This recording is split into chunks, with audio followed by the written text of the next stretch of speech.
আজকে দেখলাম একজন উন্মাদ হয়ে গিয়ে বলতেছে জামাতে ইসলামীর নারী কর্মীরা কোনো জায়গায় আসলে ওদের পোশাক খুলে ফেলবে। আমার বিএনপির নেতৃবৃন্দ ওই জামাতের মেয়েদের ছায়া খুলে নেবে বলে দিলাম। যদি আবার আপনারা গ্রামে লাগান, যে সমস্ত ইমামরা আজকে জামাত ইসলাম করেন তাদের পিছনে আমাদের নামাজ হবে না। তার কারণ আপনাদের উপর পবিত্র আমানত দায়িত্ব দিয়েছেন আল্লাহ রাসূল, যে আপনারা কোরআন এবং হাদিসের সঠিক ব্যাখ্যা মানুষের সামনে তুলে ধরবেন। ঠিক না? ঠিক বলছি? এই কথা শুনে আমি বলছি নাউজুবিল্লাহ, নাউজুবিল্লাহ, নাউজুবিল্লাহ। সহকর্মীদেরকে হুকুম দিচ্ছে, এর নাম গণতন্ত্র? নির্বাচনের আগেই যদি আপনি এটা করেন, নির্বাচনের পরে কি করবেন? এই জন্য বিশ্বাস করা লাগবে আগামীতে তারা ক্ষমতার ধান্দা করতেছেন। ক্ষমতা আপনাকে না, ক্ষমতা কার? এদিক সেদিক এদিক সেদিক করলি আবার। হ্যাঁ, এই জন্যে ভাই টেলটি বেল্টি করেন না। আল্লাহ রাসূলের হাদিসের ব্যাখ্যায় বলা হয়েছে, আল্লাহর কোরআন দিয়ে যখন রাষ্ট্র চলবে তখন নেতারা ক্ষমতা পাওয়ার আগে গরম থাকবে, ক্ষমতা পাওয়ার পরে নরম হবে। আজকের দ্বিতীয় বক্তা এটা আপনাকে শোনাই দিয়ে গেছে। জোরে কোন কথা ঠিক কিনা? আপনারা বলেন তো, হযরত ওমর ক্ষমতা পাওয়ার আগে কি ছিল? খালি গরম। যে রাস্তা দিয়ে হযরত ওমর যাইতো ওই রাস্তা দিয়ে শয়তান 40 দিন যাবার পারত না। আর দায়িত্ব পাওয়ার পরে কি হচ্ছে? এমন নরম যে আটার বস্তা কান্দত করে নিয়ে গেছে। জোরে কোন কথা ঠিক কিনা? আর আমাদের বাংলাদেশে মানুষের আইন চলার কারণে ক্ষমতা পাওয়ার আগে নরম, ক্ষমতা পাইলে হয় গরম। কি নরম দেখছেন? আমার এলাকার এক নেতা গাড়ি থামাছে বারে ফকিরক দিকে, ফকিরক দেখে গাড়ি থামাছে। গাড়ির থেকে নেতা নিচে নামে ফকিরক সালাম দেয়, আসসালামু আলাইকুম চাচা, কেমন আছেন? ফকির খালি চারিদিকে সালু বালু করে, এরকম তাকায় আর কয়, কাক সালাম দিলে বাবা? বলে আপনাকে দিলাম। আমি ভিক্ষা করে খাই। তবে ভোটের আগে আমার মতন ভালো মানুষ কেউ নেই চাচা। ভোটের আগে খুবই ভালো। ফকিরক সালাম দেয়, জমির যে ধান উইয়া দেয়, কৃষকের সাথে গলাগলি করে। খালি ভোটটা পাওয়া হয়ে গেলে ওই নেতার সামনে 100 মোটর সাইকেলের চামচা, পিছনে 100 মোটর সাইকেলের চামচা। ধরে কোন কথা ঠিক কিনা? মাঝে মধ্যে নেতা যদি আক্কেলপুর বেড়াবার আসে, গরিব ভোটার নেতার কাছে যাবার চালে চামচার ঘুরতে একটাও যাবার পারবি না। এই জন্যে ঘুতে ঘুতির নেতা যেন সামনে না আসে, এই চালাকি আমাদের করার দরকার আছে না নাই? দরকার আছে না নাই? নাউজুবিল্লাহ, নাউজুবিল্লাহ, নাউজুবিল্লাহ। এই জন্য বিশ্বাস করা লাগবে আগামীতে যারা ক্ষমতার ধান্দা করতেছেন, ক্ষমতা আপনাকে না, ক্ষমতা কার? এদিক সেদিক এদিক সেদিক করলি আবার। হ্যাঁ, এই জন্যে ভাই টেলটি বেল্টি করেন না। আল্লাহ রাসূলের হাদিসের ব্যাখ্যায় বলা হয়েছে, আল্লাহর কোরআন দিয়ে যখন রাষ্ট্র চলবে তখন নেতারা ক্ষমতা পাওয়ার আগে গরম থাকবে, ক্ষমতা পাওয়ার পরে নরম হবে। আজকের দ্বিতীয় বক্তা এটা আপনাকে শোনাই দিয়ে গেছে। জোরে কোন কথা ঠিক কিনা? আপনারা বলেন তো, হযরত ওমর ক্ষমতা পাওয়ার আগে কি ছিল? খালি গরম। যে রাস্তা দিয়ে হযরত ওমর যাইতো ওই রাস্তা দিয়ে শয়তান 40 দিন যাবার পারত না। আর দায়িত্ব পাওয়ার পরে কি হচ্ছে? এমন নরম যে আটার বস্তা কান্দত করে নিয়ে গেছে। জোরে কোন কথা ঠিক কিনা? আর আমাদের বাংলাদেশে মানুষের আইন চলার কারণে ক্ষমতা পাওয়ার আগে নরম, ক্ষমতা পাইলে হয় গরম। কি নরম দেখছেন? আমার এলাকার এক নেতা গাড়ি থামাছে বারে ফকিরক দিকে, ফকিরক দেখে গাড়ি থামাছে। গাড়ির থেকে নেতা নিচে নামে ফকিরক সালাম দেয়, আসসালামু আলাইকুম চাচা, কেমন আছেন? ফকির খালি চারিদিকে সালু বালু করে, এরকম তাকায় আর কয়, কাক সালাম দিলে বাবা? বলে আপনাকে দিলাম। আমি ভিক্ষা করে খাই। তবে ভোটের আগে আমার মতন ভালো মানুষ কেউ নেই চাচা। ভোটের আগে খুবই ভালো। ফকিরক সালাম দেয়, জমির যে ধান উইয়া দেয়, কৃষকের সাথে গলাগলি করে। খালি ভোটটা পাওয়া হয়ে গেলে ওই নেতার সামনে 100 মোটর সাইকেলের চামচা, পিছনে 100 মোটর সাইকেলের চামচা। ধরে কোন কথা ঠিক কিনা? মাঝে মধ্যে নেতা যদি আক্কেলপুর বেড়াবার আসে, গরিব ভোটার নেতার কাছে যাবার চালে চামচার ঘুরতে একটাও যাবার পারবি না। এই জন্যে ঘুতির নেতা যেন সামনে না আসে, এই চালাকি আমাদের করার দরকার আছে না নাই? দরকার আছে না নাই? তা আমার এই নাউজুবিল্লাহ শুনে 3-4 জন খুব খেপে গেছে। আমার কয়, হুজুর আপনি নাউজুবিল্লাহ করলেন কেন? আওয়ামী লীগ কি ক্ষমতা ছিল না? আমি বললাম না। বিএনপি ক্ষমতাতে আসবে না? আমি বললাম না। তখন সব লোক আমাকে ধরে বলতে, তাহলে কে আসবি? আওয়ামী লীগও ছিল না, বিএনপিও আসবি না, তাহলে ক্ষমতাতে আসবি কে? আমি বললাম, পাগলা, ক্ষমতাত কেউ আসে না রে পাগলা। সব সময় একজন ক্ষমতা থাকে, তিনি হলেন আমার আল্লাহ। ক্ষমতার ব্যাপারেও সেরে গেছে, আছে না নাই? অমুক দল ক্ষমতাতে আছে। আপনার বলেন তো, কোনো দল ক্ষমতায় আছে না আল্লাহ ক্ষমতায় আছে? এই জন্যে আল্লাহ সূরা মুলকের প্রথমেই বললেন, তাবারাকাল্লাযী বিয়াদিহিল মুলকু ওয়া হুয়া আলা কুল্লি শাইইন কাদির। গোটা পৃথিবীর রাজত্ব, কর্তৃত্ব, মালিকানা কার হাতে? সমস্ত ক্ষমতার মালিক কে? আরো জোরে। আচ্ছা, আওয়ামী লীগ যদি ক্ষমতা থাকতো তাহলে 24 সালের 5 আগস্ট কি হলো? আল্লাহ কোরআনে বললেন, ওয়ালা তাকুলু লিমান ইউকতালু ফি সাবিলিল্লাহি আমওয়াতুন বাল আহয়াউ ওয়ালাকিন লা তাশউরুন। আল্লাহ রাস্তায় যাদেরকে হত্যা করা হয়, আল্লাহ রাস্তায় যারা জীবন দেয়, তাদেরকে তোমরা মৃত্যু বলো না, আমি আল্লাহ বলতেছি তারা জীবিত। তাহলে আমরা সিদ্ধান্ত নিই আমরা কেউ মরব? কথা কয় না, মরব? আল্লাহ রাসূল বলেছেন, মান সাল্লাল্লাহু তাআলা আশ-শাহাদাতা বিসিদকিন বাল্লাগাহুল্লাহু মানাজিলাশ শুহাদা ওয়া ইম্মাতা আলা ফিরাশিহি রাওয়াহুল বুখারী কিতাবুল মাগাজি। আল্লাহ রাসূল বলেন, এই কোরআনের আন্দোলন যারা করবে, এই কোরআনের বিজয় যারা চাইবে, নিয়ত করবে দরকার হলে আল্লাহর কোরআনকে বাংলাদেশে চালু করার জন্য মৃত্যুবরণ করব, শহীদ হব, এই নিয়তে যারা কোরআনের দল করবে, ওই মাতা আলা ফিরাশিহি, সে যদি নিজের বিছনায় মৃত্যুবরণ করে, বাল্লাগাহুল্লাহু মানাজিলাশ শুহাদা, আল্লাহ হাসরের ময়দানে তাদেরকে শহীদদের কাতারে দাঁড় করাইয়া দিবে। তাহলে আল্লাহর কোরআনের বিজয়ের দরকার আছে না নাই? কারা কারা বাংলার জমিনে কোরআনের বিজয় চান? 2 হাত তুলে একটু আল্লাহকে দেখান তো দেখি। টান টান টান টান করে হাত নামান, হাত নামান, হাত নামান। এই যে একজন তাকবীর দিচ্ছে আর এরা প্যাঁ প্যাঁ করতেছে। কি রে, তাকবীর দিলে খুশি কে হয়? বেজার কে হয়? তো আপনারা যারা তাকবীর দিচ্ছেন না, আপনারা কিন্তু তলে তলে শয়তানেরই লোক। মানে 11 সালে যখন প্রথম হজ করবার গেলাম, বুঝলেন, আমার এক সাথী ছিল, এই জামরায় শয়তান পাথর মারার সময় এক ঠ্যাঙের উপর ভর দেখারি ইনকার পাথর মারে, মানে পাথর মারে আর করে শব্দ করে। তা আমরা 2 পায়ের উপর ভর দেয় পাথর মারি, কিন্তু এক ঠ্যাঙের উপর ভর দেয় পাথর মারে। আমি বললাম, কে রে ভাই, তুই এইভাবে শয়তান পাথর মারতেছিস কারণ কি? বলে, হুজুর, যত জোরে মারমো তত সোয়াব বেশি। আমি বললাম, পাগলা, এ জায়গার শয়তান আছে তো কে করলো? এখানে একটা পিলার করে দিছে, এটা ইব্রাহিম নবীর সুন্নত, আমরা আমল করি। তো বলছে, না হুজুর, আমার কলজাত শান্তি পাচ্ছি, সেজন্য জোরে জোরে মারতেছি। তা আমি বললাম, ভাই, আমি একটা কথা শুনলাম। বলে, কি কথা? বলে, আপনি নাকি হজ করার আগে রেস্ট অফিসে গেছিলেন। তখন হুজুর, আপনি কেমনে জানলেন? আমি বললাম, ভাই, আমি এটাও শুনলাম আপনি 16 বিঘা জমি সেলেক দিয়েছেন আর মেয়েক নাকি 1 বিঘা দিয়েছেন। হুজুর, এটা আপনি কেমনে জানলেন? আমি বললাম, পাগলা, যে আল্লাহর কোরআনের ফারাইজকে অস্বীকার করে নিজের ইচ্ছা মতো বন্টন করে, সে নিজেই শয়তান। তাকে আবার শয়তান পাথর মারা লাগবে কে রে? ওই পাথর তুকি মার, তুকি মার।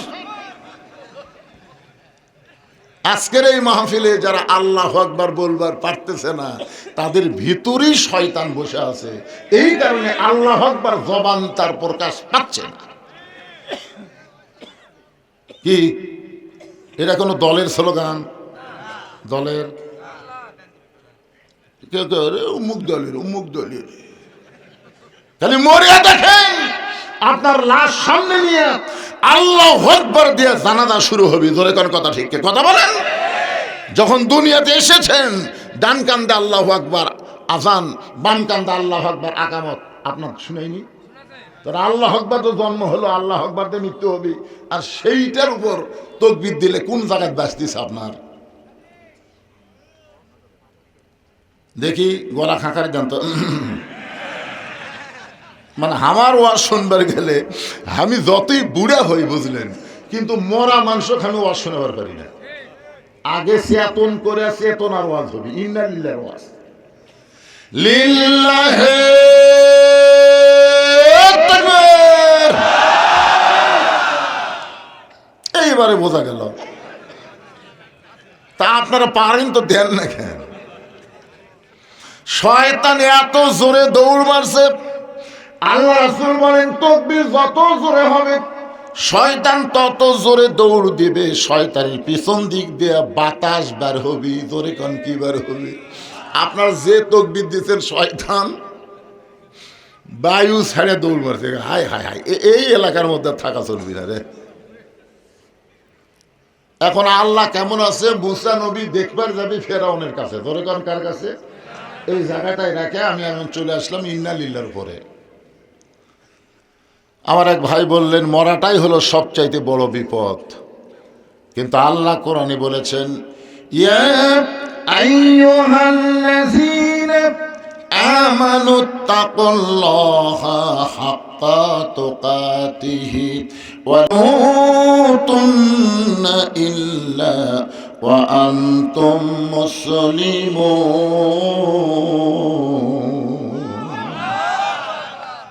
এখন বলেন তো, এরা আল্লাহ আকবার দেখলেন, মুসলমান হয়ে যদি মরেন তাহলে বিপদ না রহমত? হ্যাঁ, তাহলে মরা বিপদ কেমনে হলো? তুর পর্বতে মুসা নবী দাঁড়িয়ে আছে। আল্লাহ বলে মুসা তুমি মনে হয় কিছু বলবার চাও। মুসা বলতেছে আল্লাহ আমি একটা মারাত্মক কথা বলবো, আপনার রাগ করা চলবে না। আল্লাহ বলে মুসা কি এমন কথা বলবা? মুসা বলতেছে আল্লাহ আমার যা আছে আপনার তা নাই। আল্লাহ বলে মুসা তোমার এমন কি আছে যেটা আমি আল্লাহর নাই? মুসা বলতেছে আল্লাহ আমার মৃত্যু আছে কিন্তু আপনার মৃত্যু নেই। আল্লাহ বলে মুসা মৃত্যু তোমার কাছে কেমন মনে হয়? মুসা বলতেছে আল্লাহ দুনিয়ার জীবনে যত নিয়ামত আপনি দান করেছেন তার মধ্যে উত্তম নিয়ামতের নাম হলো মৃত্যু। আপনি আমাকে দুনিয়াতে যা দিছেন তার মধ্যে উত্তম নিয়ামতের নাম হলো মৃত্যু। আল্লাহ বলে মুসা মানুষ দুনিয়াতে গেলে মরবার চায় না, আর সেই মৃত্যু তোমার কাছে উত্তম মনে হওয়ার কারণ কি? মুসা বলতেছে আল্লাহ কারণ হলো তিনটা। জোরে বলেন কয়টা? এক নম্বর কারণ হলো আপনি এত সুন্দর জান্নাত বানায় রাখছেন, সেই জান্নাতে যদি যাবার চাই মরা ছাড়া জান্নাতে যাওয়ার কোনো রাস্তা। তাহলে এখন যদি না মরেন জান্নাত কেমনে যাবেন? আপনার কি জান্নাত চান না? চান তো কিভাবে যাবেন? লাইলাতুল মেরাজে আমাদের নবী বাইতুল মুকাদ্দাসের মধ্যে 2 রাকাত নামাজের ইমামতি করেছে। আপনারা জানেন? বিশ্বাস করেন? আবু জেহেল কিন্তু বিশ্বাস করেনি। নবী আমার 2 রাকাত নামাজের ইমামতি করলেন, যার কারণে আমাদের নবীর ডিগ্রি হলো ইমামুল আম্বিয়া, ইমামুল মুরসালিন।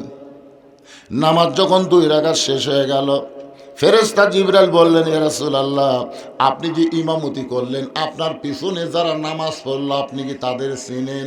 আল্লাহ রাসূল বললেন এই জগতের কাউকে আমি চিনি না। ফেরেশতা জিবরাইল বললেন 1,24,000 নবী রাসূল আজকে আপনার পিছনে ইক্তেদা করলো, আপনি হলেন ইমামুল আম্বিয়া ইমামুল মুরসালিন।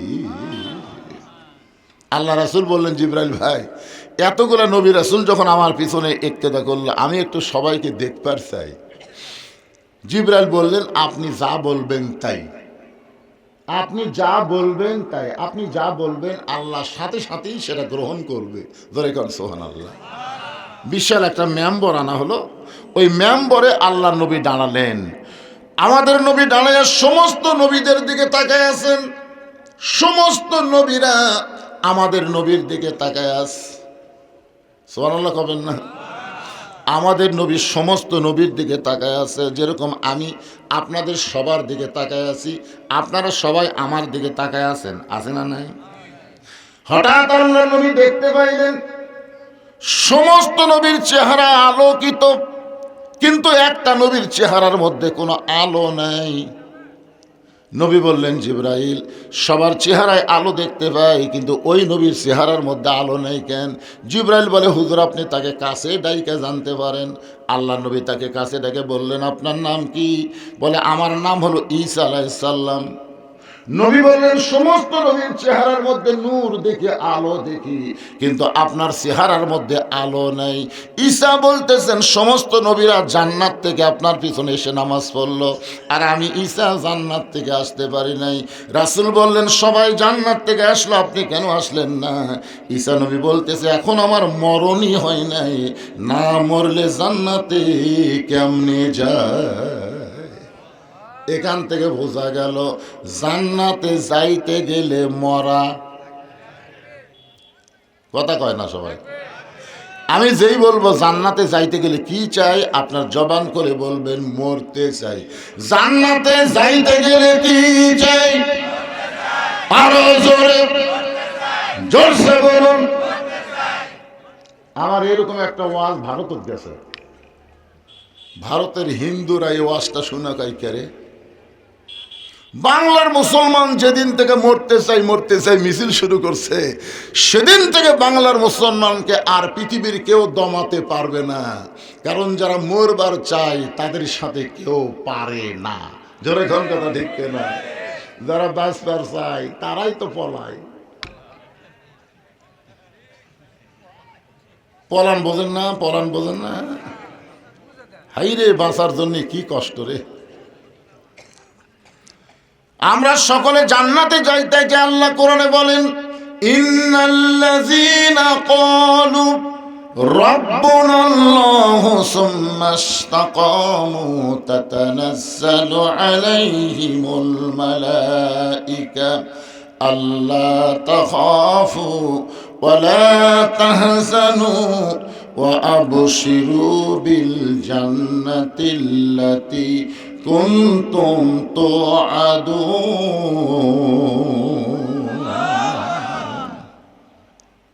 এই যে আল্লাহু আকবার বললেন, এই আয়াতের অর্থ জানেন?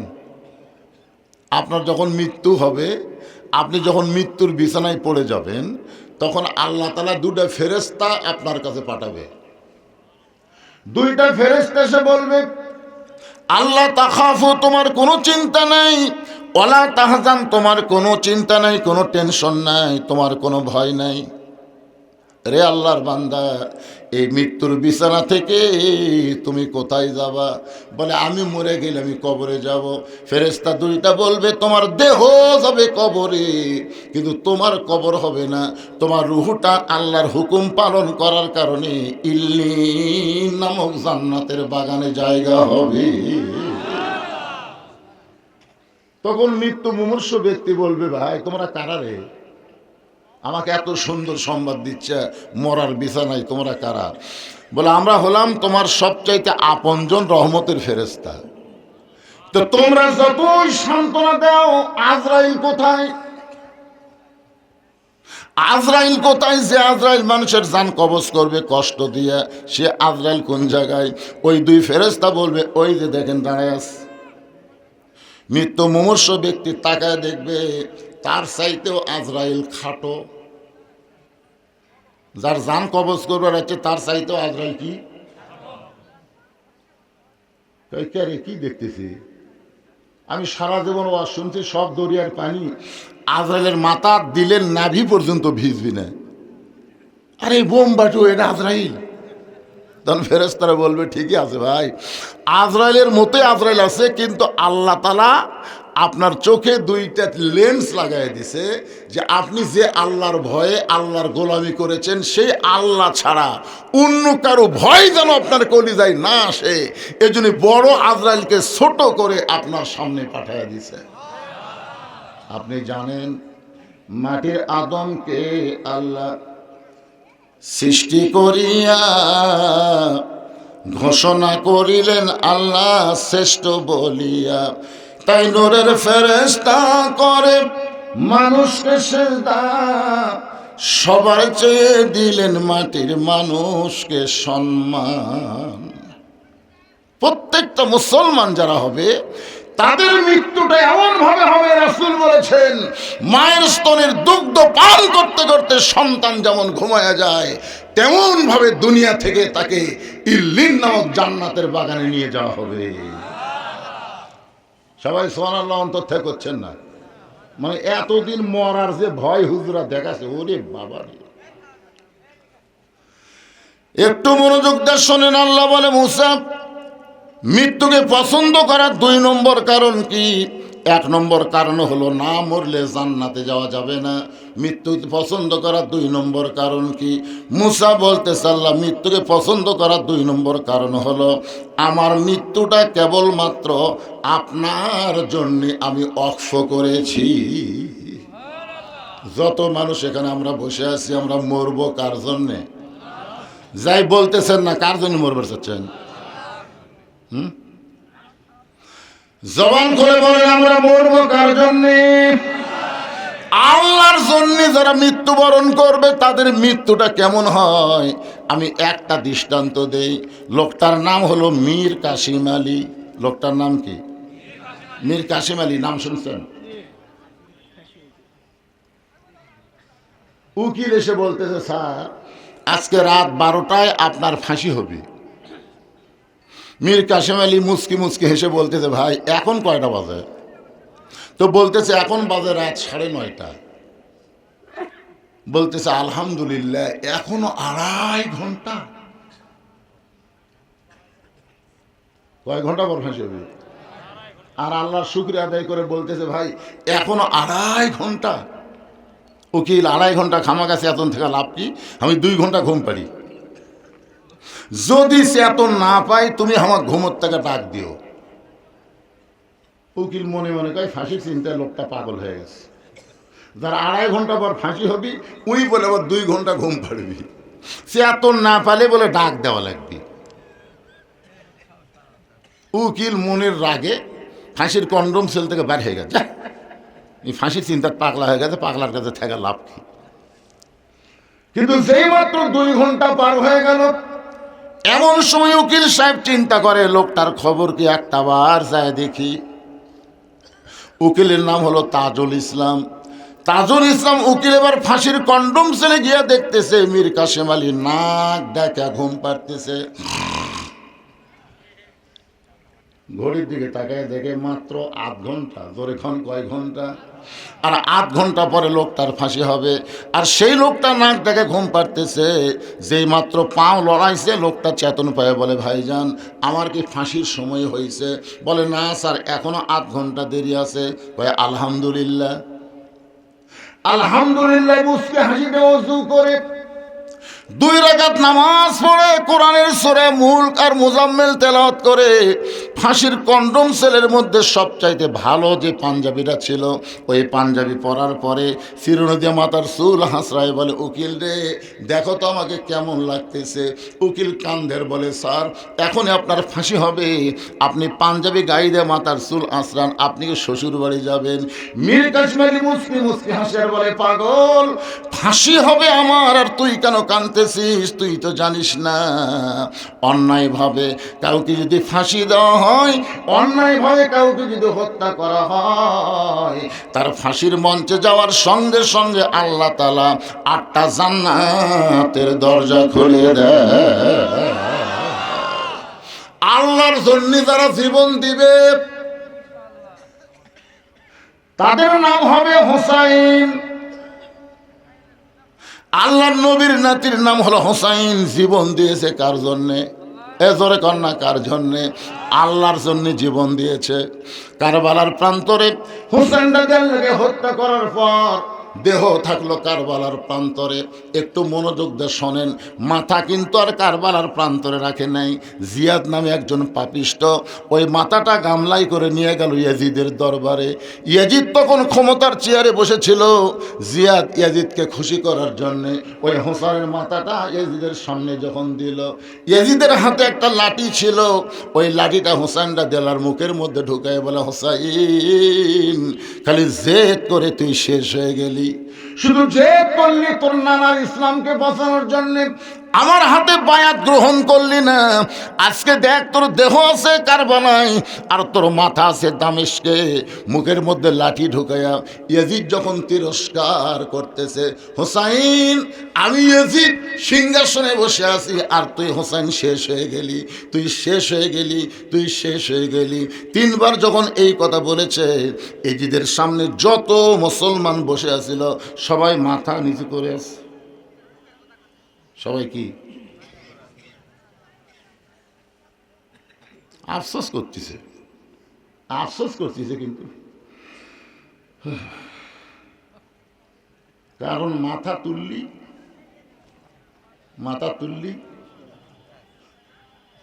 হাসিনা 15.5 বছর কি করেছে ভাই? আমরা খালি মাথা ডাবে আওয়াজ করছি, ধরে কোন কথা ঠিক কিনা? মাথা তুলবারই পারিনি, তুললি। এখন পুলিশেরা আসে আমাদের আলেমদেরকে পহরা দেওয়ার জন্যে, আর হাসিনার সময় পুলিশ আসলে কমিটির লোক আগেই দৌড়, বক্তা থুইয়া কমিটি দৌড়। সবাই যখন মাথা নিচু করে বসে আছে, কেউ যখন একটা কথাও বলতেছে না, কিন্তু ইয়াজিদ অহংকার করে লাঠিটা মুখের মধ্যে ঢুকায় বারবার যখন তিরস্কার করতেছে, এমন সময় 80 বছরের একজন সাহাবী, নাম হলো আনাস ইবনে মালিক। সাহাবীর বয়স কত? 80 বছরের একজন সাহাবী মাজায় লাঠিতে ভর দিয়ে দাঁড়াইছে। লাঠিতে ভর দিয়ে দাঁড়াইছে, কারণ বসা চলবে না, মুসলমানকে দাঁড়াতে হবে। জোরে কোন কথা ঠিক কিনা? আপনার বলেন তো সব চাইতে দাঁড়ানোর গুরুত্ব কোন জায়গায়? আরো জোরে, জোরসে বলুন। আল্লাহ কোরআনে বলেছেন, আমার বাপের কথা না, কুমু লিল্লাহি কানিতিন, দাঁড়াও আল্লাহর জন্য আনুগত্য নিয়ে দাঁড়াও। আর সব সিয়ারিলে মসজিদে গেছে কি বিশ্বাস করেন? আপনার কি মসজিদে জামাতে নামাজ পড়ে 27 গুণ সওয়াব চান? এ জোরে কর, 27 গুণ সওয়াবকে আপনারা চান? তাহলে আজকে ফতুয়া শুনে নেন, যেই কাতারের মধ্যে চেয়ার থাকবে ওই কাতারের মুসল্লিরা 27 গুণ সওয়াব পাবে না। কারণ 27 গুণ সওয়াব পাবার গেলে কাতার সোজা হওয়া লাগবে, হেঁটে বেঁকে কাতার করলে 27 গুণ সওয়াব হবে না। আর কাতার সোজা করবার গেলে পায়ের গোড়ালির সঙ্গে গোড়ালি মিল করে দাঁড়াতে হবে। যেই কাতারে চেয়ার আছে ওর পায়ের গোড়াকুটি আপনার গোড়াকুটি।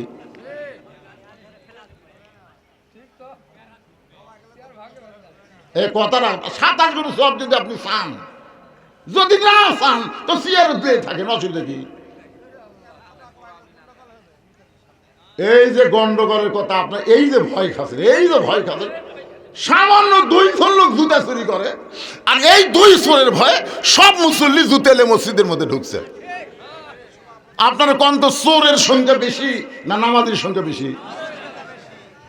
2 চোর মানে বগুড়া বড় মসজিদের সাইডে যায় 2 চোর, বুকত হাত দা ঠাপাচ্ছে আর বলতেছে, আমাকের ভয়ে সব জুতা ভিতরে ঢুকছে। শালা মাত্র 2টা চোর সিনার থাবাচ্ছে, খালি একবার মসজিদের চেয়ার সব ভাগ করে বারান্দা থোবার পারলে, সবাই যদি বলে আমরা 27 গুণ সওয়াব চাই, আমাদের কাতারে কোনো চেয়ার থাকবে না, একটা চেয়ারও মসজিদের মধ্যে ঢুকবি না। জোরে কোন কথা ঠিক কিনা? গন্ডগোল, কিসের গন্ডগোল? না, যদি আপনি 27 গুণ চান, আমি আপনাদের কি বলতেছি, নামাজ হবি না এ কথা কছি, সওয়াব যদি 27 গুণ চান, একটু মনোযোগ দিয়ে খেয়াল করবেন। 80 বছরের একজন সাহাবী আনাস ইবনে মালিক লাঠিতে ভর দিয়ে দাঁড়ায় গেছে।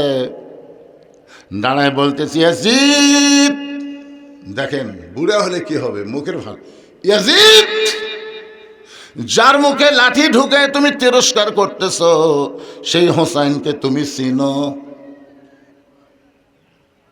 যার মুখে লাঠি ঢুকায়া তুমি বলতেছো হোসেন শেষ হয়ে গেছে, শেষ হয়ে গেছে, এই হোসেনকে তুমি চিনো?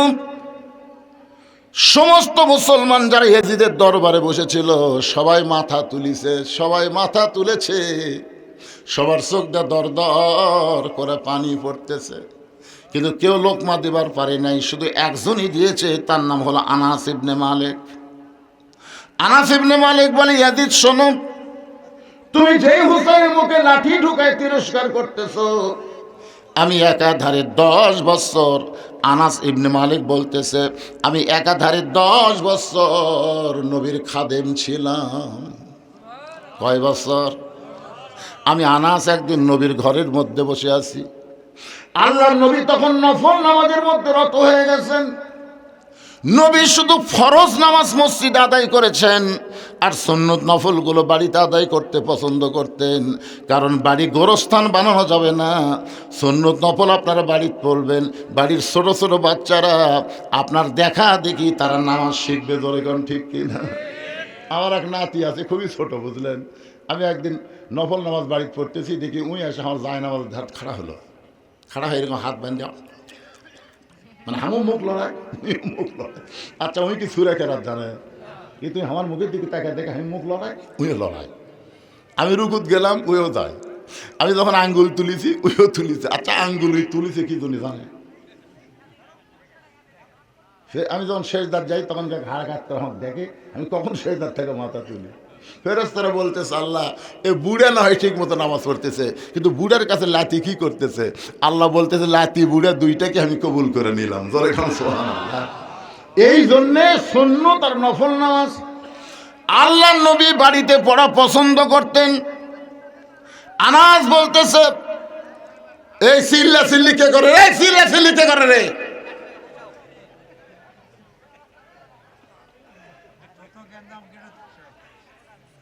শোনেন, এই আপনার উঠেন কেন, উঠেন কেন? এই মাহফিল কমিটির লোকজন নাই?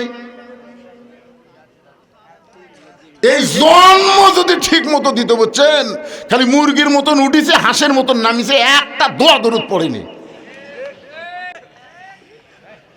একটা দোয়া দরুদ পড়েনি, যার কারণে মালগুলা খারাপ বাড়াছে।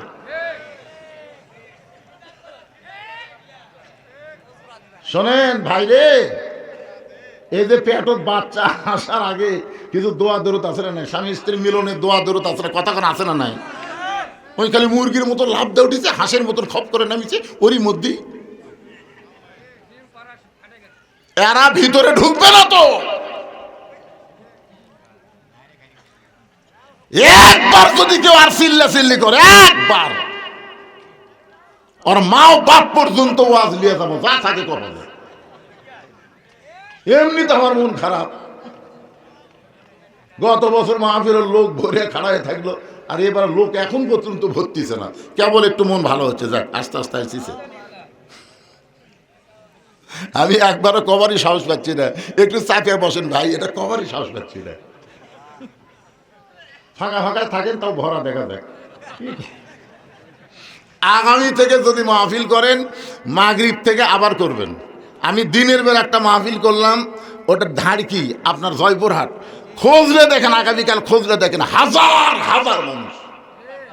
জোহর থেকে আসর হাজার হাজার মানুষ, মাগরিব থেকে এশা হাজার হাজার মানুষ, আর এই 10টা থেকে 12টা শত শত মানুষ, শত শত। কারণ লেপ তোষকের একটা মহব্বত আছে না নাই? জোরে কেন আছে না? এই মহব্বত ছবি ছেড়ে পারবি?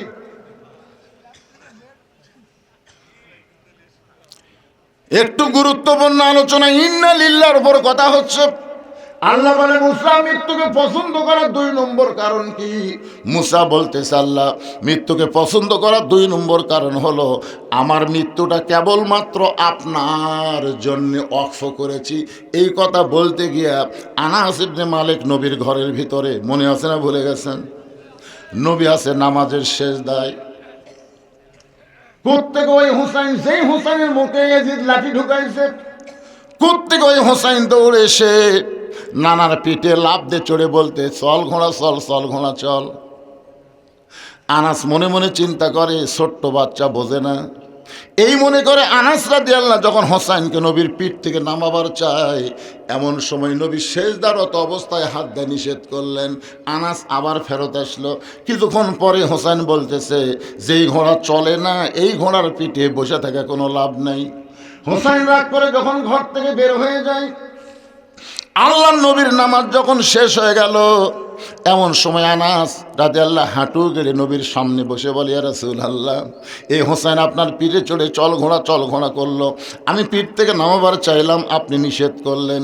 রাসূল বলে আনাস তুমি খবর জানো না, হোসেন যখন আমাকে চল ঘোড়া বলতেছিল, আমি হুসাইনকে পিঠ থেকে নামাবার চাইছিলাম, কিন্তু নামাজের মালিক আল্লাহ বলল হাবিব আপনি যেমন হোসেনকে ভালোবাসেন আমি আল্লাহ তেমন ভালোবাসি। যতক্ষণ হোসাইন আপনার পিঠে বসে থাকবে আপনি সেজদা থেকে মাথা তুলবেন না। আনাস বলে ইয়াজিদ রে, যেই হোসাইন নবীকে ঘোড়া বানাইছে আর আল্লাহর সেইটা ভালো লাগছে, আর সেই হোসেনের মুখের মধ্যে লাঠি ঢুকে তুমি তিরস্কার করতেছ, তুমি আসলে হোসাইনকে চিনো না। হোসাইন নিজের জন্য নয় আল্লাহর জন্য জীবন দিয়ে পৃথিবীতে অমর হয়ে গেছে। রে ইয়াজিদ শুনে নাও, তুমি কিছুদিন পরে দুনিয়ার থেকে চলে যাবে, তোমার নাম কেউ উচ্চারণ করলেও ঘৃণা করে উচ্চারণ করবে, মহব্বত করে তোমার নাম পৃথিবীতে কেউ রাখবে না। আপনার খোঁজলা দেখেন তো প্রত্যেক পাড়ায় পাড়ায় হোসাইন আছে না নাই? কিন্তু ইয়াজিদ নামে একটা মানুষ আপনাদের আক্কেলপুর খুঁজে পাবেন। তার মানে বোঝা গেল ইয়াজিদ মরে গেছে, ফুরে গেছে, কিন্তু হোসাইন মৃত্যুবরণ করে নাই আল্লাহর জন্য নিজের জীবন দেওয়ার কারণে প্রত্যেক পাড়ায় পাড়ায় নতুন নতুন হোসাইনের জন্ম হচ্ছে। একটু মনোযোগ দিয়ে শোনেন আমার মায়েরা, পর্দার অন্তরালে যারা বসে আছেন, আমাকে বলা হয়েছে হুজুর পুরুষ যত মানুষ হয়েছে মেয়েরাও তেমন হয়েছে, কিন্তু আমি আজকে মাগরিবের নামাজের পরে এখানে আইছি, এখন পর্যন্ত একটা বক্তা আমার মা বোনদের জন্য কোনো ওয়াজ করেনি। জোরে ঘন কথা ঠিক কি না? আমার মায়েরা একটু ধৈর্য ধরেন, মাত্র 4টা মিনিট আপনাদের কথা বলবো। চোখের মধ্যে পানি নিয়ে ফাতেমা আলীর সামনে কাঁদতেছে। আলী বলে ফাতেমা কান্দার কারণ? বলে হাসান হোসেন 2 ভাই না খায়া ঘুমাইছে, এরা 2 ভাই চেতন পাইলে আমার কাছে খাবার চাবে। এখন বলো তো স্বামী, গোটা ঘরের মধ্যে কোনো খাবার নাই, গোটা ঘরের মধ্যে খাবার নাই, সন্তান 2টা চেতন পাইলে বাপের কাছে বায়না ধরে না, বায়না ধরবে মায়ের কাছে। আপনার পকেট হাতায় দেখলাম একটা পয়সাও আপনার পকেটে নেই, তাই বাধ্য হয়ে আমার এই ওন্নাটা আপনার কাছে নিয়ে আসলাম। এই ওন্নাটা বিক্রি করে যেই টাকা হবে এই টাকা দিয়ে হাসান হোসেনের জন্য আপনি একটু খাবার কিনবেন। হযরত আলীর চোখ দিয়ে দর দর করে পানি পড়তেছে, ফাতেমার চোখ দিয়ে পানি পড়তেছে। হযরত আলী ফাতেমার চোখের পানি নিজের হাতে মুছে নিয়ে নিজের গালে মেখে বলতেছে ফাতেমা রে, দুনিয়ার কত ধনী ধনী যুবক তোমাকে বিয়ে করবার চাইছিল, কিন্তু তোমার বাবা আল্লাহর নবী আমার মতন গরিবের সঙ্গে তোমার বিয়ে দিল। আমার সংসারে তোমার কোনো শান্তি নেই, তোমার ব্যবহৃত অন্য বিক্রি করার জন্য দিচ্ছ, এখন আমি কি করব? হযরত আলী পকেটের মধ্যে অন্যখানা নিয়ে বাজারের মধ্যে ঘুরতেছে, কিন্তু বের করে বিক্রি করার কোনো সাহস পাচ্ছে না। হঠাৎ একজন খরিদ্দার এসে বলে আলী ভাই আপনি মনে হয় কিছু বিক্রি করবেন। আলী চমকে গেল, আমার পকেটের অন্যার কথা আল্লাহ ছাড়া কেউ জানে না, কিন্তু এই খরিদ্দার কেমনে বলল? পকেট থেকে অন্য বের করে সঙ্গে সঙ্গে খরিদ্দার ব্যাগটা মেলায় ধরে। হযরত আলী ব্যাগের মধ্যে অন্য ঢুকায় দিলে ওই খরিদ্দার হযরত আলীকে 6টা দিরহাম দিয়ে কোথায় যেন চলে যায়। হযরত আলী 6টা দিরহাম নিয়ে এক দৌড়ে দোকানদারের কাছে গিয়ে বললেন, ভাইজান 6টা দিরহামের যে খাবার হবে তাড়াতাড়ি টোপলা করে দাও, আমার হাসান হোসেন চেতন পাইলে মারে কষ্ট দিবে। দোকানদার তাড়াতাড়ি টোপলা করে হযরত আলীর হাতে যখন টোপলাখানা দিবার চাই, দাম কত? 6টা দিরহাম। হযরত আলী পকেট থেকে 6টা দিরহাম যখন বের করে দিবে, এমন সময় এক ফকির এসে বলতেছে, আলী ভাই আজকে 3 দিন হলে আমার বাড়িতে কোনো খাবার নাই, যদি পারেন আল্লাহর রাস্তায় আমার একটু খাবার দেন। হযরত আলী চিন্তায় পড়ে গেল, 6টা দিরহামের খাবার টোপলা হয়েছে, এখান থেকে যদি আবার ফকিরকে দান করি তাহলে টোপলা কেমনে নিব? এমন সময় আল্লাহর কোরআন বলতেছে, আলী রে আম্মা সাইলা ফালা তানহার, সাইলকারীকে ফিরাস না। হযরত আলী সিদ্ধান্ত নিলেন, 1টা টাকা ফকিরকে দিবেন, 5টা দিরহামের খাবার নিয়ে বাড়ি যাবেন। এই মনে করে ফকিরকে যখন 1টা দিরহাম দিবার চায়, এমন সময় আল্লাহর কোরআন বলতেছে, ওমা তুনফিকু মিন শাইইন ফি সাবিলিল্লাহি ওয়াফা ইলাইকুম ওয়া আনতুম লা তুজলামুন। আলী রে ফকিরকে যদি 1টা দিরহাম দাও, আল্লাহ তোমাকে 10টা দিরহাম দিবে, 2টা দিরহাম দিলে 20টা দিরহাম দিবে, 6টা দিরহাম যদি তুমি দান করে দাও, আল্লাহ বলতেছে আমি তোমাকে 60টা দিরহাম পুরস্কার দিয়ে দিব। হযরত আলী আল্লাহর কোরআনকে বিশ্বাস করে ফকিরকে 6টা দিরহাম যখন দিয়ে দেয়, ফকির হাসতে হাসতে যখন চলে গেল, দোকানদার বলে, আলী ভাই টোপলার খবর কি? আলী বলতেছে, 1 টোপলা দিয়ে আমার হবে না, তুমি 2 বস্তা খাবার প্যাকেট করো। দোকানদারকে 2 বস্তা খাবার প্যাকেট করে হযরত আলী বাজারের মধ্যে ঘুরতেছে। হঠাৎ একজন ব্যক্তি উট নিয়ে রাস্তা দিয়ে আসতেছে, সালাম দে বলে, আলী ভাই অযথা বাজারে ঘোরা জায়েজ নাই, এই উটটা কি কিনবেন নাকি? আলী বলতেছে, 1টা পয়সাও তোমার পকেটে নাই, তোমার উটটা আমি কেমনে কিনবো? উটওয়ালা বলতেছে, 100 দিরহাম বাকিতে উটটা কিনেন, বিক্রি করে আপনি টাকা দিবেন। এটাও কি আপনি পারবেন না? হযরত আলী জীবনের একটা খুশি মনে করে এত সুন্দর সুযোগ পাইয়া উটটাকে বাকিতে কিনে যেই মাত্র বিক্রি করতে গেলেন, চারিদিক থেকে খরিদ্দার ঘিরে ধরে বলতেছে, আলী ভাই আপনি কবে থেকে আবার উট বেচার ব্যবসা শুরু করলেন, কত দাম নেবেন? এক খরিদ্দার বলতেছে, আলী রে বেশিক্ষণ বাজারে থাকা যাবে না, আমি 160 দিরহাম তোমাকে দিয়ে দিলাম। হযরত আলী 160 দিরহামে উটটা বিক্রি করে উটওয়ালাকে 100 দিরহাম ফেরত দিয়া বাকি 60টা দিরহাম নিয়ে দোকানে বললেন, ভাইজান খবর কি? বলে, আপনার কথা মতো 2 বস্তা প্যাকেট করেছি, দাম কত নিবা? বলে, 60টা দিরহাম দিলেই চলবে। হযরত আলী 60টা দিরহাম দিয়ে 2 বস্তা কান্দে করে যেই মাত্র ফাতেমার বাড়ির দরজায়, এখন দরজা বন্ধ দেখে হযরত আলী সালাম দিলেন, আসসালামু আলাইকুম ইয়া হালাল বাইত। ফাতেমা দরজার উপর থেকে বলতেছে, ও আলাইকুম আসসালাম, দরজা খোলা গেল না। হযরত আলী বলে, ফাতেমা দরজা খোলো। ফাতেমা বলতেছে, জানলা দিয়া তাকায় দেখলাম আপনি 2 বস্তা খাবার নিয়ে আসলেন, আমার অন্না বিক্রি করার টাকা দিয়া বড় জোর 1 টোপলা খাবার হবে, আপনি 2 বস্তা কোথায় পাইলেন? এটা যতক্ষণ না বলবেন ততক্ষণ আমি দরজা খুলবো না। আলী বলতেছেন, ফাতেমা কষ্ট পাইতেছি, দরজা খোলো। দরজা খুললেই আমি বস্তার খবর বলবো। ফাতেমা বলতেছে, আগে বলেন তারপরে দরজা খুলবো। আপনি কি মনে করেছেন আর স্বামী বেতন পায় 10,000 আর বাসা ভাড়া 12,000, মাছ গোস্ত কিনে বউ কিছুই কয় না? এমন ফাতেমা তো আমি না, বরং 2 বস্তা কোথায় পাইলেন যতক্ষণ না বলবেন ততক্ষণ আমি দরজা খুলবো না। আলী বলতেছে, ফাতেমা দরজা খুললি আমি বলবো। ফাতেমা বলতেছে, আগে বলেন তারপরে দরজা খুলবো। এভাবে স্বামী স্ত্রীর মধ্যে 1 ঘন্টা চলতেছে, ফাতেমাও দরজা খোলে না, আলীও বস্তার খবর বলে না। এমন সময় আল্লাহর কোরআন আলীর সামনে এসে বলতেছে, আর রিজালু কাওয়ামুনা আলান নিসা। আলী রে পুরুষ থাকবে উপরে, নারী থাকবে নিচে। জোরে গান সুবহানাল্লাহ। এরশাদ চাচার পর থেকে এ পর্যন্ত আমরা খালি মেয়ে মানুষের তলে ছিলাম। জোরে কোন কথা ঠিক কিনা? একজন বিদায় নিছে, আর একজন পলে গেছে, আগামীতে আর মেয়ে মানুষের তলে থাকার লাগবে? তাহলে আমার সঙ্গে সকলে একটু জবান করে বলবেন, মেয়ে মানুষের দিন শেষ, মরদ মানুষের বাংলাদেশ। আমি যেই বলবো নারীদের দিন শেষ, কেন মরদ মানুষের বাংলাদেশ এ কথা বলতে শরম লাগতেছে?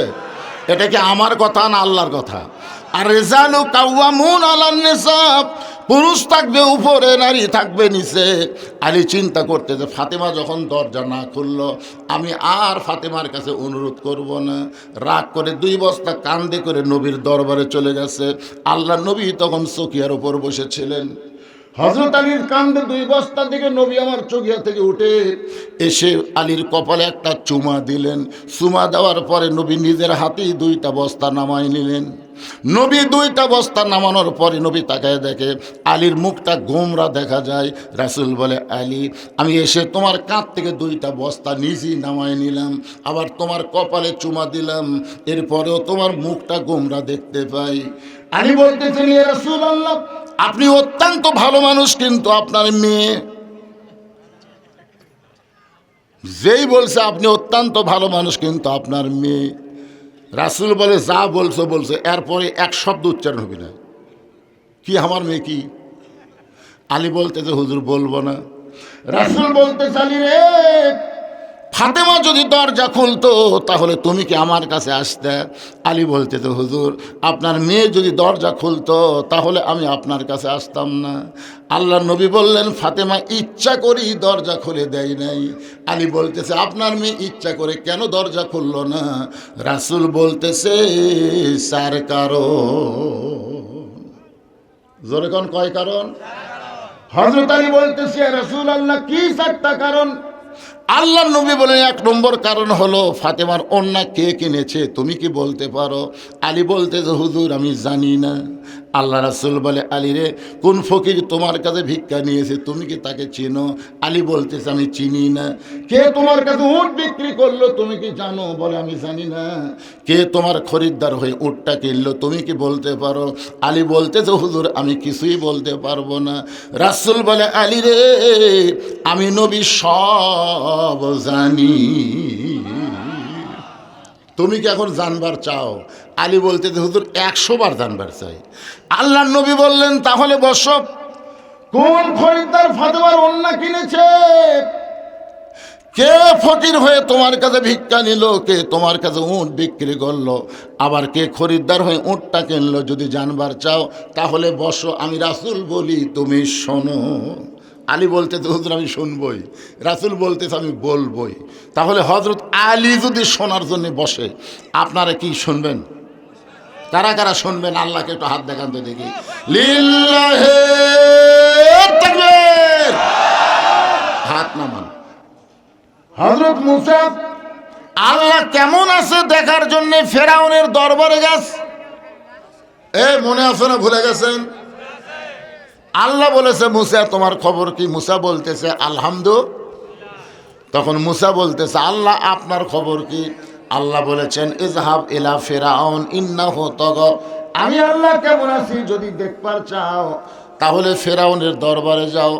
এবার মুসা আল্লাহ কেমন আছে দেখার জন্যে ফেরাউনের দরবারে গিয়ে দেখে ফেরাউন সিংহাসনে বসে একটা জিকির করতেছে, আনা রব্বুকুমুল আলা, আনা রব্বুকুমুল আলা। আপনারা বলেন তো, আনা রব্বুকুমুল আলা শব্দের অর্থ কি? কি? চাষতলে বসে গল্প করতেছে, জানেন? গল্প কি জানেন?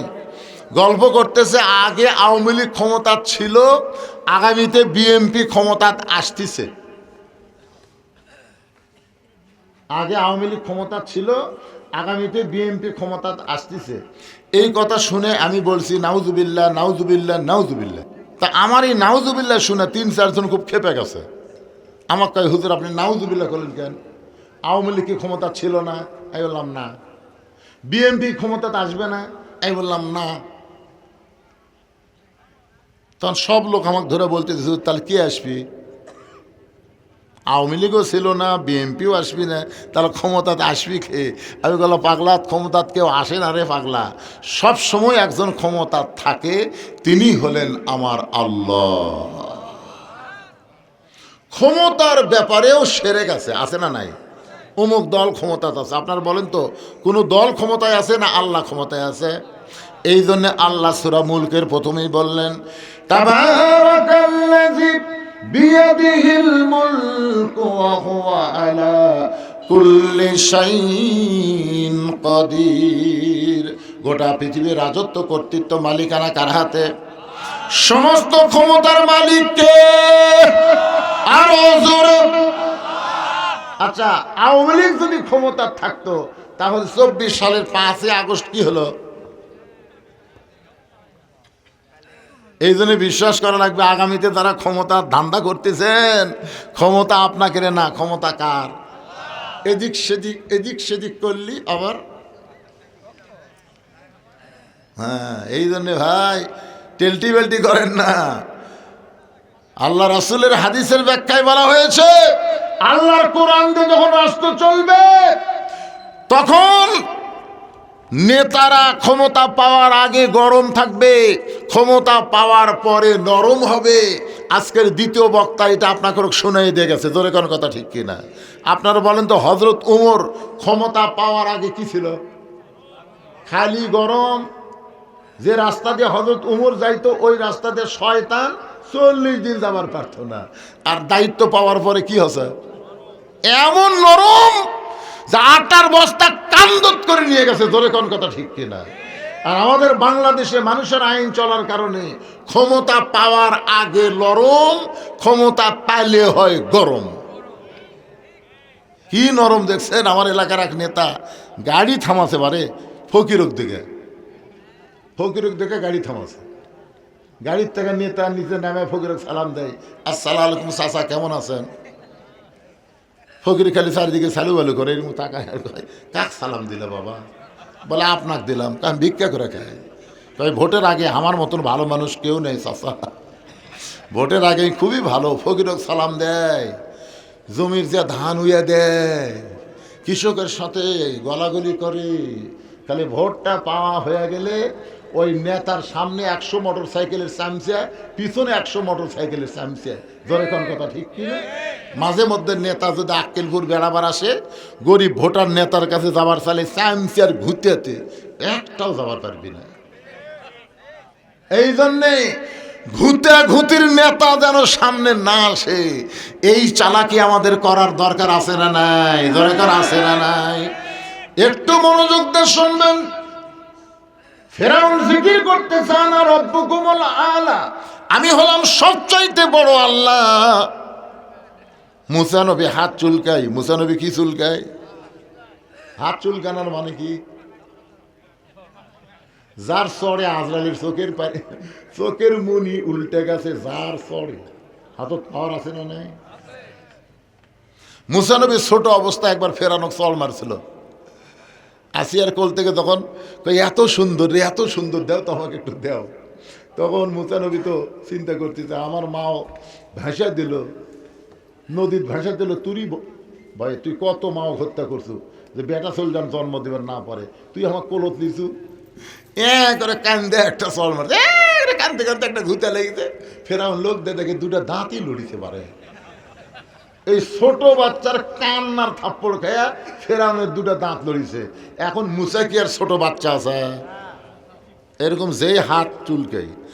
আল্লাহ বলেন উদু ইলা সাবিল রাব্বিকা বিল হিকমাত মাউইজাতিল লিল হাসানা। মুসা রে, আমি আল্লাহ কেমন আছি এইটা দেখার জন্যে তোমাকে ফেরাউনের কাছে পাঠাইছি। আমি আল্লাহ আসমানে আর দুনিয়াতে, ফেরাউন নিজেই আল্লাহ হয়ে গেছে। মুসা বলতে চাল্লাম, তুমি আসমানে আর দুনিয়াতে ফেরাউন আল্লাহ হওয়ার কারণ কি? আল্লাহ বলতেছে, মুসা রে, একদিন ফেরাউন ঘরের মধ্যে জিকির করতেছে, আমি কে, আমি কে, আমি কে। ইতিমধ্যে হামান ঢুকা বলতেছে, আপনি চিনতেছেন না? ফেরাউন বলে, 400 বছর হলো অসুখ বিসুখ হয় না, জ্বর জারিও হয় না, আমার মাথাও ঘোরে না বারে, আমি কি? তখন হামান বলতেছে, তাহলে আপনি আল্লাহ হয়ে গেছেন।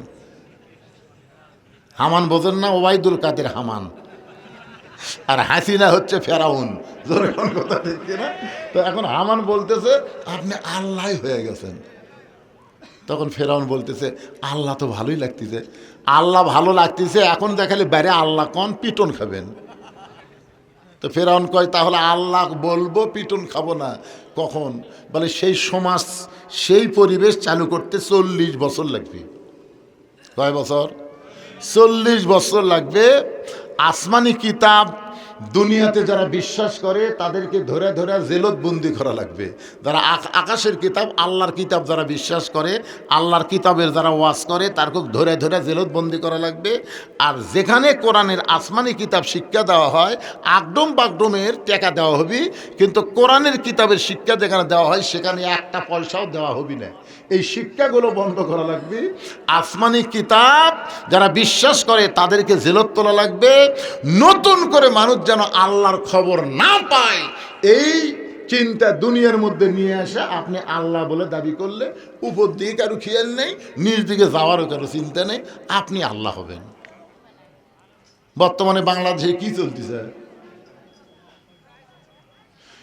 এই জন্য আমরা সবাই বলবো সব দেখা হলো শেষ। আগামীতে আমরা দেখব আল্লাহর কোরআনের বাংলাদেশ। জোরে কোন কথা ঠিক কিনা? এখন ফেরাউন বলে আল্লাহ আমি কি করব? মুসা বলতেছে আল্লাহ আমি এখন কি করব? আমি তো যা দেখলাম আমার হাত চুলকায়। ফেরাউনের কান সারা ফাটাবার মন চাই। আল্লাহ বলে মুসা তাহলে দৌড় দে। মুসা বলতেছে আল্লাহ দৌড় কেন দিব? আল্লাহ বলে আমি হুকুম করলাম দৌড় দে। মুসা যখন দৌড় দেয়, ফেরাউন বলতেছে রে সৈন্যরা দেখো, আমার ভয়ে মুসা দৌড়ায়, আমরা ধাবড়াই। মুসা দৌড়াই, ফেরাউনের গ্রুপ ধাবড়ায়। এক সময় মুসা বলতেছে আল্লাহ, ফেরাউন কিন্তু বলতেছে আমার ভয়ে দৌড় দিচ্ছে, আমি কিন্তু ফেরাউনের ভয়ে দৌড় দিচ্ছি না, আমি আপনার হুকুমে দৌড়াই। আল্লাহ বলে মুসা এমন একটা জায়গায় যাও, যেই জায়গায় গেলে তুমি হবা নিরাপদ আর ফেরাউন হবে বিপদ। আল্লাহর বান্দার একটু মনোযোগ দেন। আল্লাহ বলে মুসা রে, মৃত্যুকে পছন্দ করার 3 নম্বর কারণ কি? মুসা বলতেছে আল্লাহ মৃত্যুকে পছন্দ করার 3 নম্বর কারণ হলো এই দুনিয়া ক্ষণস্থায়ী, মৃত্যুর মাধ্যমে ক্ষণস্থায়ী দুনিয়া আমার পরিসমাপ্তি হবে, আখিরাতের চিরজীবন আমি পেয়ে যাব। আপনার বলেন তো ক্ষণস্থায়ী ভালো না চিরস্থায়ী ভালো? তাহলে দুনিয়া কি? ক্ষণস্থায়ী। আর মরার পরে আমরা যেই জগৎ পাবো সেইটা কি? তাহলে আপনারা চিরস্থায়ী পছন্দ করেন না ক্ষণস্থায়ী? 1 নম্বর হলো না মরলে জান্নাতে যাওয়া যাবে না। 2 নম্বর মরবো আল্লাহর জন্যে। আর 3 নম্বর হলো দুনিয়া ক্ষণস্থায়ী বাদ দিয়ে চিরস্থায়ী আখিরাতে যাব। এই 3টা কারণে আমাদের সবাইকে মৃত্যুকে ভালোবাসতে হবে। বাজান একটু মনোযোগ দিয়ে শোনেন। আল্লাহ বলেন আলী, ফাতেমার ওড়না কে কিনেছে? আলী। ফাতেমা হলো পর্দানিশী। আল্লাহ নবীর মেয়ে ফাতেমা হলো পর্দানিশী। জোরে বলেন কি নিশি? কেমন পর্দানিশী? আল্লাহ নবী বললেন ফাতেমা রে, মেয়েদের জন্য মাত্র 4টা আমল করা লাগবে। 1 নম্বর হলো নামাজ 24 ঘন্টার মধ্যে 5 বার নামাজ আদায় করবা ও ফাতেমা। 2 নম্বর হলো রমজান মাসে 1 মাস রোজা রাখবা, 12 মাসের মধ্যে রোজার হক আদায় হয়ে যাবে ফাতেমা। 3 নম্বর স্বামীর খেদমত। স্বামীর খেদমত সব সময় করা লাগবে না, তবে যখন স্বামী খেদমত চাবে তখন খেদমত করবা। রাসূল বলে 4 নম্বর ফাতেমা সতীত্বের হেফাজত, পর্দা করা। ফাতেমা এই পর্দার কোনো সময় নাই, এই পর্দা সব সময় করা লাগবে। ফাতেমার কাছে একটা ওড়না ছিল, ওই ওড়নাটা মাথার উপর এভাবে তুলে দিয়ে বলল বাবা, এই মুহূর্ত থেকে ফাতেমা পর্দার মধ্যে ঢুকে গেল। বাবা এই মুহূর্ত থেকে ফাতেমা পর্দার মধ্যে ঢুকে গেল। আল্লাহ রাসূল বললেন আল্লাহ আমার মেয়ের কাছে পর্দার ওয়াজ করলাম, আমার মেয়েটা পর্দার মধ্যে ঢুকে গেল, আল্লাহ তুমি পর্দা কবুল করে নিও। ফাতেমার পর্দা আল্লাহ এমন কবুল করেছে, এক সময় আল্লাহ তাআলা নবীকে জানাই দিল, নবী গো আপনার ফাতেমা পর্দা নিশী হওয়ার কারণে আমি আল্লাহ তাআলা ফাতেমার জন্য একটা ডিগ্রি দিয়ে দিলাম। রাসূল বলে আল্লাহ কি ডিগ্রি দিলেন? আল্লাহ বললেন সাইদাতুন নিসাই আহলেল জান্নাহ, আপনার ফাতেমাকে শুধুমাত্র পর্দানিশী হওয়ার কারণে জান্নাতি নারীদের নেত্রী বানায়া দিলাম। নবী বলেন আলী রে, সেই ফাতেমার ওড়না দুনিয়ার কোনো মানুষ কিনুক, এইটা আল্লাহ পছন্দ করে নাই। ফাতেমার ওড়না দুনিয়ার কোনো মানুষ কিনবে, এইটা আল্লাহ পছন্দ করে না। কারণ পর্দানিশী নারীকে আল্লাহ বড় ভালোবাসে। আমার মায়েরা যারা পর্দায় আছেন, মা পর্দার মধ্যে যদি থাকেন, আল্লাহ তাআলা আপনাদের ভালোবাসবে, আপনাদের হাতের মধ্যে বরকত দিবে। আপনারা যা কিছু করবেন সব কিছু আল্লাহ রহমত দিয়ে হেফাজত করবে। জোরে কান সুবহানাল্লাহ। পর্দানিশী নারীরা যখন তরকারি পাক করবে, ওই তরকারি স্বাদ হবে, ভাত পাক করবে, ভাত স্বাদ হবে। পর্দানিশী নারীরা যার মধ্যে হাত দিবে সেইটার মধ্যে আল্লাহ বরকত দিয়া দিবে। আর নবী বলেন, আলী রে, আল্লাহ একজন ফেরেশতাকে, একটা ফেরেশতাকে খরিদ্দার বানায়া 6টা দিরহাম দিয়া তোমার কাছ থেকে ফাতেমার ওড়নাটা কিনে নিয়ে আল্লাহ সেই ওড়নাটা জান্নাতের মধ্যে যত্ন করে রাইখা দিয়েছে।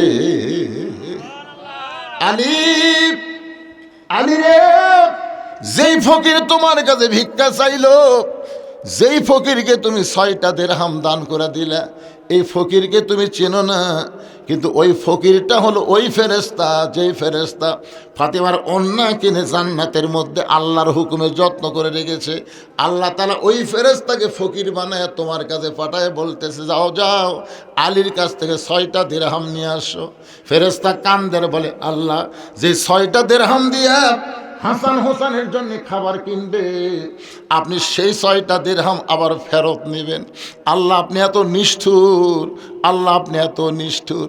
আল্লাহ বলতেছেন, আল্লাযী খলাকাল মাউতা ওয়াল হায়াতা লিয়াবলুয়াকুম আইয়ুকুম আহসানু আমালা। ফেরেশতারে, আমি আল্লাহ আজকে আলীকে পরীক্ষা করব, আমার কোরআনের দাম বেশি না তার সন্তানের দাম বেশি? আমার কোরআনের দাম যদি আলীর কাছে বেশি হয়, তাহলে 6টা দিরহাম দিয়ে টোপলা কিনবে না, বরং 6টা দিরহাম কোরআনের কারণে আবার তোমার হাতে ফেরত দিবে।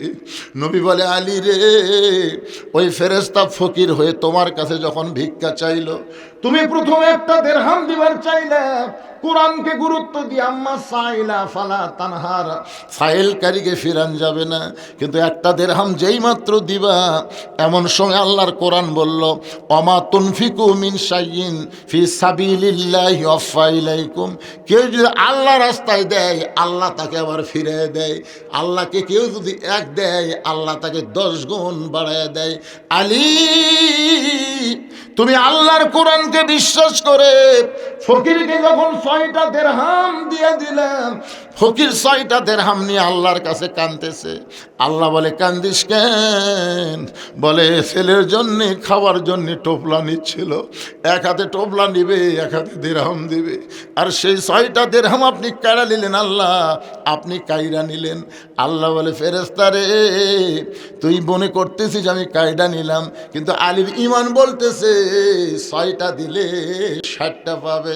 যা যা, একটা উট নিয়ে বিক্রেতা হয়ে আলীর কাছে যা, 100 দিরহামে উটটা বিক্রি করবে বাকিতে, আবার তুই খরিদ্দার হয়ে 160 দিরহাম দিয়ে উটটা কিনে আনবি। রাসূল বলে, আলী রে, উটটা তোমার কাছে 100 দিরহামে বাকিতে বিক্রি করলো, আবার ওই ফেরেশতা খরিদ্দার হয়ে 160 দিরহাম দিয়া তোমার কাছ থেকে উটটা কিনলো। তুমি 100 দিরহাম ফেরত দিলে, আর 6টা দিরহাম দান করার কারণে আল্লাহ তাআলা দুনিয়াতেই তোমাকে 60টা দিরহাম দিয়া দিল। আল্লাহর বান্দারা, খালি সুবহানাল্লাহ বললে হবে না, বিশ্বাস করা লাগবে। আলীর মতন গরিব অবস্থায় থেকে যদি এইভাবে দান করে দেয় পাওয়ার জন্যে, আপনারা কি সেই বিশ্বাস করেন না ভাই? এই মাদ্রাসাকে দিবেন, অত্যন্ত গরিব মাদ্রাসা, এই মাদ্রাসার ঘর হচ্ছে না। এই যে বাচ্চারা এখন শীতের মধ্যে তাও ল্যাপটপ গাও দেশে আছে, কিন্তু ঘরটা যদি না হয়, কিছুদিন পরে যখন বৃষ্টি হবে, তখন এই মাদ্রাসার মাসুম বাচ্চারা বৃষ্টির পানিতে ভিজবে।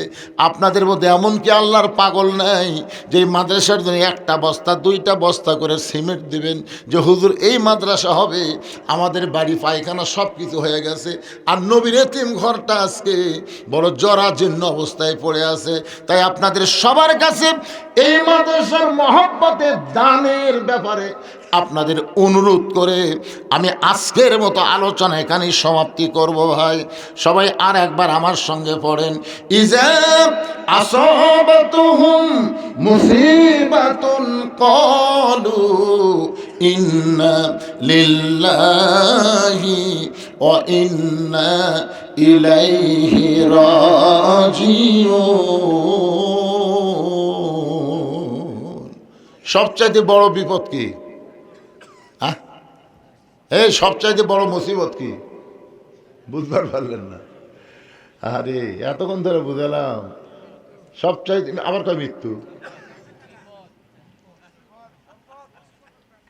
সবচাইতে বর্তমানে বাংলাদেশ সবচাইতে বড় বিপদ হলো কোরআনের ওয়াজ শুনবি কিন্তু কোরআন অনুযায়ী চলবি না।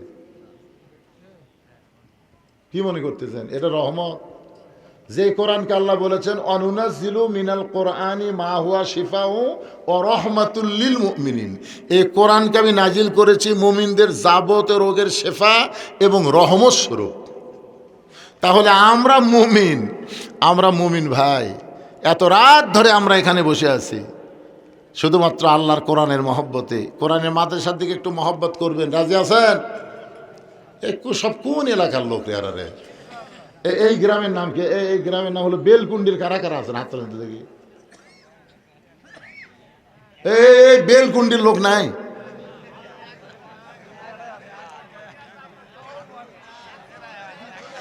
তাহলে বেলকুন্ডির বাইরে আর কারা কারা আছেন তার একটা হাত তোলেন তো। বেলকুন্ডির বাইরে সব লোকই বাইরে, তাই তো আমি কই এত চিল্লাই।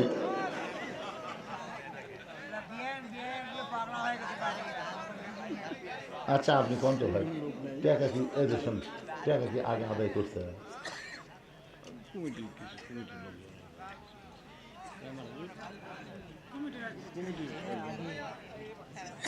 কমিটির লোকের এখন দিবি না নাই তো, একটাও নেই। তাহলে আপনি বেলকুন্ডির লোকই নেই।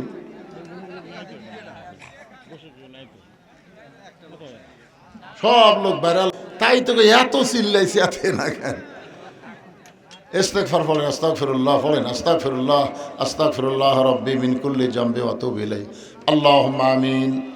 আল্লাহুম্মা আনতাস সালাম ওয়া মিনকাস সালাম তাবারাকতা ইয়া যাল জালালি ওয়াল ইকরাম।